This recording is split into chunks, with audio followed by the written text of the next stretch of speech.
The Dying Gaul, housed in the Capitoline museums in Rome, is one of the most evocative and emotionally charged sculptures from antiquity. This Roman marble copy, created in the 1st or 2nd century AD, replicates a lost Hellenistic bronze original believed to have been commissioned by Attalus I of Pergamon to celebrate his victory over the Galatians in the 220s BC. As a powerful depiction of a defeated foreign warrior, the statue captures both the dignity and suffering of the fallen, blending realism with idealism in a manner characteristic of Hellenistic art. The statue depicts a nude male warrior in the final moments of life, collapsing from a mortal wound from which blood flows. His ethnicity is indicated by distinct features: thick, tousled hair, a mustache, and a torque around the neck. The latter is a clear indication that the depicted is a Celtic nobleman. The figure's body is muscular yet relaxed in death, and his facial expression conveys pain, exhaustion, and noble resignation. The warrior has sunk into the ground and sits on his oval shield and a broken carnix, a kind of war trumpet. With his right hand, he leans on the ground. Next to his hand lies his broken sword. The attention to anatomical detail is remarkable. Veins, muscles, and tendons are rendered with precision, emphasizing both the physicality and vulnerability of the figure. The realistic portrayal of death contrasts with the idealized heroism common in classical sculpture, embodying the Hellenistic interest in individual emotion and dramatic narrative. The original bronze statue likely formed part of a victory monument erected in Pergamon following Attalus I's defeat of the invading Galatians, the Celtic people who had settled in central Anatolia. The monument was intended to glorify Pergamene power while acknowledging the valor of their adversaries. The Dying Gaul served not only as political propaganda, but also as a reflection of Greek values of heroism and pathos.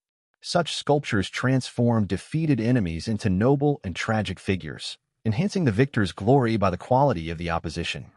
The Roman marble copy now in the Capitoline museums was rediscovered in the 17th century during excavations near the Villa Ludovisi. It became a focal point of antiquarian interest and entered the collection of the Capitoline museums in the 18th century. It was then taken to Paris by Napoleon and eventually returned to Rome in 1816. The Dying Gaul captivated artists and scholars of the Enlightenment and Romantic eras. It influenced painters, sculptors, and writers who admired its expressive realism and emotional depth. Lord Byron referenced the statue in one of his poems while it was still thought to represent a wounded gladiator.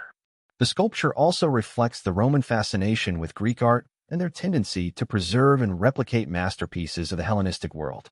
Roman patrons valued Greek originals not only for their aesthetics, but also as symbols of cultural sophistication and imperial identity. The Dying Gaul serves multiple interpretative layers. On one level, it is a commemorative piece celebrating military victory. On another, it is a universal expression of human suffering and dignity. The emotional realism of the figure transcends its historical context, allowing modern viewers to empathize with the warrior's pain and humanity. The choice to depict a non-Greek, non-Roman enemy with such pathos is a testament to the Hellenistic ethos of empathy and cosmopolitanism. It also underscores a cultural shift from glorifying abstract ideals to engaging with individual, lived experiences. This sculpture is a masterful synthesis of artistic skill, historical commemoration, and emotional expression. As a Roman copy of a Hellenistic original, it bridges two great cultures of antiquity and preserves a moment of artistic evolution toward realism and empathy. Today, it remains an exhibit worth admiring of the Capitoline Museum's collection. Thanks for watching. If you enjoyed this video, please subscribe so you won't miss new ones.